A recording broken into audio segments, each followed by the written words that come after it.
Mga idol at kabayan, good news! Secretary of National Defense ang tapang talaga, may paninindigan. Sinabi sa mga dayuhan na hindi kinikilala ng Pilipinas ang bagong pinato na batas ng China sa South China Sea, lalong-lalo na sa West Philippine Sea dahil ito ay sa atin. Eto pa, ganito rin ang naging pahayag ni Department of Foreign Affairs Secretary Locsin Jr. Ayon sa kanya, kung meron mang mga bagong batas ang China, hindi tayo dapat mag-aalala dahil ang West Philippine Sea ay sakop ng ating exclusive economic zone. Atin yan. Period. Ito ang mga balitang ating pag-uusapan dito lang sa Good News Philippines. Huwag kalimutang i-like ang video, mag-subscribe, mabilis lang ito. Promise!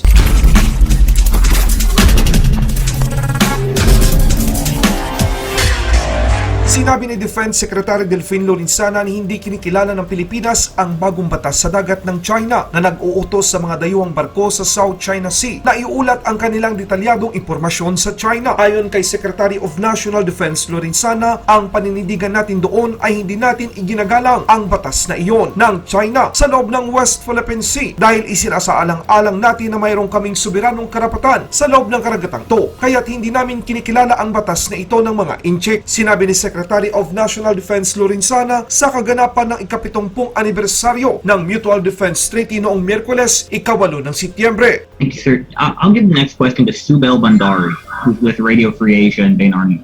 Subel says Beijing announced that beginning September 1st, China will require foreign vessels to report detailed information whenever entering what China claims as its territorial waters, which presumably includes much of the area around the Spratly Islands, Scarborough Shoal, and the Paracel Islands. Can you comment on this? Has this raised concerns at the time?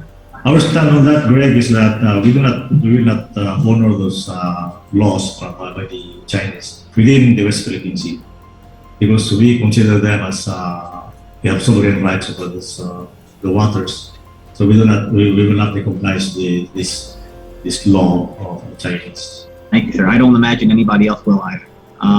Wow, ito ang gusto ko talaga kay Secretary of National Defense Lorenzana, mga idol at kabayan. Matapang at may paninindigan at karapat-dapat lang sa kanya ang kanyang tungkulin bilang isang ministro ng depensa ng Pilipinas. Ang bagong pag-uusbong na naman ng panibagong tensyon sa South China Sea kasama na dito ang West Philippine Sea ay dahil sa mga hakbang na ginagawa ng China. Mula ika-1 ng Setyembre taong kasalukuyan, binago ng gobyerno ng China ang 1983 Maritime Traffic Safety Law na nangangailangan ngayon ng mga sasakyang dumadaan sa South China Sea upang magbigay ng impormasyon kabilang ang mga posisyon ng kanilang mga sasakyang pandagat sa mga otoridad ng Chino. Iniulat ito ng mouthpiece ng China na ang Global Times noong ika-6 ng Setyembre taong kasalukuyan. Mayroong hindi bababa sa 5 uri ng mga barko ang kinakailangang ipaalam sa China. Kasama na rito ang mga submersibles, nuclear vessel, barkong nagdadala ng mga material na radioactive, barkong nagdadala ng maramihang langis, chemical at mapanganib na sangkap, mga barkong nakamarka sa Chino bilang banta o nakakapinsala sa kanilang trapiko sa dagat. Hindi rin nagpatinag si Philippine Foreign Secretary Locsin Jr. na nagbigay ng kanyang pahayag noong Martes, ika-6 ng Setyembre, na hindi kinikilala ng Pilipinas ang pagsisikap ng China na magpataw ng mga kinakailangang batas sa pag-uulat. Ayon kay Department of Foreign Affairs Secretary Locsin Jr., anong mga kinakailangan sa pag-uulat? Wala kaming naririnig na anumang kinakailangan o mag-alalaman kung mayroon man. Ang West Philippine Sea ay binubuo ng ating